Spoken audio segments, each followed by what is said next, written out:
How are you, mummy? Good good morning बेटा। Morning. बड़ी refreshing morning है। बड़ी बड़ी ज़्यादा फ्रेश वाइब्स आ रही हैं आपके लंदन से तो। और आपका फास्ट एकादशी का अभी चल रहा है। कोई ब्रेक करना है। बेटे, I am proud of you. मैं बहुत ही सोच रही थी जब आपने कल वो मैंने मम्मी मैं आज ये नहीं खा सकता हूँ, वो नहीं खा सकता हूँ, मेरा एकादशी का फास्ट है। तो सोच रही थी मेरा बेटा कितना बढ़िया है, कितना मैं प्राउड कर सकती हूँ। हमारे यहाँ एकादशी का फास्ट कोई नहीं रखता था, हार्ड होता है मतलब थोड़ा फास्ट ये तो हमारी दादी रखती थी ये फास्ट। तो फिर मैं ये भी सोच रही थी, मैंने एक स्टोरी पढ़ी थी एक आदमी की पुण्याई कि अगर कोई एक आदमी ऐसी थॉट प्रोसेस का हो, ऐसे विचारों वाला हो, तो उसका जो सोच होती है ऐसे उसको पुण्यात्मा बोलते हैं। Okay. और उसका जो पुण्य होता है उसमें आसपास के लोग भी भागीदार होते हैं। उसके पुण्य का फल आसपास को भी मिलता है। मतलब उसमें ऐसा था, मुझे बहुत अच्छा लगा ऐसा। और अंदर से बड़ी पॉजिटिव सी वाइब्स आई कि एक गांव था, उसमें बहुत पूजा पाठ होता था। मतलब इतना ज्यादा पूजा करते थे सब। घर घर में हवन की वेदी बनी हुई और हवन कुंड था। Okay. और इतना ज्यादा उसमें सब लोग पूजा करते थे कि हमेशा हवन की अग्नि जो थी प्रज्वलित ही रहती थी। अच्छा। हमेशा पूजा पाठ होती रहती थी। अब उसमें क्या हुआ कि उसमें एक घर में शादी है, नई बहू आई। मम्मी पीछे कुछ हुआ, मुझे सुनाई नहीं दिया। और एक घर उस में शादी है, नई बहू आई, उसके बाद बीच में कुछ हुआ, मुझे सुनाई नहीं दिया, दोबारा बोलो। उस गांव में जिसमें हमेशा पूजा पाठ होती थी, उस गांव में उस घर में एक परिवार में शादी हुई जी। और उस शादी के बाद में नई बहू आई घर में जी। वो नई बहू जो थी, रात को उसको जाना था पेशाब करने के लिए। और वो नई जगह थी तो उसने जिसके अपने बोला होगा भाई मुझे बाहर ले चलो, मुझे करवाओ, कुछ ऐसे ही बोला होगा। तो उन्होंने कहा जाओ भाई, यहाँ बाहर है, बाहर कर लो।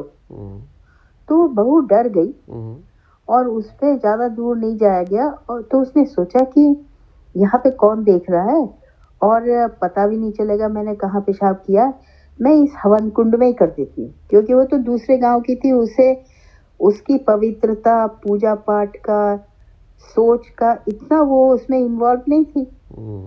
उसने उस कुंड में पेशाब कर दिया। किसमें? सॉरी। बहू ने। उस बहू ने उस हवन हवन कुंड में कर दिया पेशाब, जिसमें थोड़ी अग्नि उसमें हमेशा जलती रहती थी ना, थोड़ी थोड़ी सी अग्नि। तो उसने सोचा इसमें पेशाब का पता ही नहीं चलेगा, ये तो गर्म राख जैसी है इसमें। अब वो इतना ज्यादा मंत्रों से मंत्र सिद्ध हो चुका था हवन कुंड कि सुबह को जब उसमें जितना उसने पेशाब किया था बहू ने, वो सोना बन गया। अब उसमें सारे में शोर मच गया कि भाई उनके जो घर में हवन कुंड में सोना मिला है, उनके हवन कुंड में सोना मिला है। तो उसमें जो सबसे बुजुर्ग थे वो पहचान गए क्या चक्कर। मम्मी दोबारा बोलना पड़ेगा, बीच में कुछ कुछ हुआ बीच में। जो बुजुर्ग थे वो पहचान गए, फिर वो ये जान गए कि ये हवन कुंड इतना अभिमंत्रित है जी। इसमें कुछ अपवित्रता हुई है इसके साथ में। उसका ये सोना बन गया। तो उन्होंने कहा कि भाई इसमें पता लगाओ, इसमें क्या किसी ने कुछ किया है। तो बहू डर गई बेचारी और उसने कहा कि मुझसे गलती हो गई, मुझे डर लगा, मैंने इसमें पेशाब कर दिया। अब जो लालची लोग थे उनको तो एक तरीका मिल गया।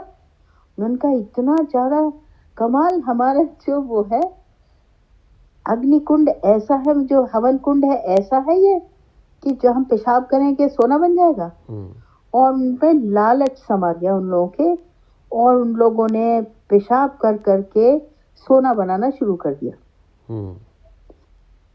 और जो छप्पर के ऐसे प्रकृति के सानिध्य में बसे हुए घर थे, इतने खूबसूरत लेकिन संतोषी प्रवृत्ति के, अलग किस्म के लोगों की सोच वाले, वो सब अट्टालिका बननी शुरू हो गई, भव्य हवेलियां बननी शुरू हो गई वहां। अच्छा। और उन लोगों ने सोने से गांव की काया पलट हो गई और अट्टालिकाएं बन गई। लेकिन एक परिवार उसमें गरीब था। अट्टालिका मतलब? अट्टालिकाएं माने बिल्डिंग्स, ओके, बड़े बड़े भव्य भवन बन गए। अच्छा, फिर? लेकिन एक परिवार का जो था वो बिल्कुल गरीब बेचारा, वैसे का वैसे ही, जैसे झोपड़ी में रहता था वैसे ही रहता था वो। तो उसकी बीवी उसे रोज मारती थी कि तुम ही ऐसे हो जो ना हमें उसमें हवन कुंड तक जाने देते हो और उसकी रक्षा करते हो कि इसमें कोई पेशाब ना करते, कुछ अपवित्रता ना हो जाए। और सब ने देखो क्या हालत कर रखी है, सब ने इसमें ऐसी तरकीब तुम्हें मिली हुई है, तुम क्यों नहीं इसको करते हो, हमें क्यों नहीं करने देते हो इसमें पेशाब, हम भी सोना बनाएंगे जैसे और उन्होंने बनाया। तो वो बोलता था कि देखो एक आदमी का भी पुण्य सबकी रक्षा करता है, तुम मुझे बिल्कुल परेशान मत करो, तुम मुझे प्रेशर मत डालो और तुम मुझे ये करने दो, तुम सोना बनाने के चक्कर में मत रहो, एक ही घर बचा है ये। उसकी पत्नी नहीं मानी, उसने कहा नहीं मैं नहीं मानी। तो उसने कहा मैं ये तो करने नहीं दूंगा, हाँ मैं ये कर सकता हूँ कि मैं अपना घर इस गांव से हटा के दूसरी जगह ले जाऊं और फिर तुम इसका तमाशा देखो कि एक आदमी का पुण्यात्मा क्या करता है। कहा ठीक है दिखाओ, तुम ऐसे जादूगर हो, दिखाओ मुझे।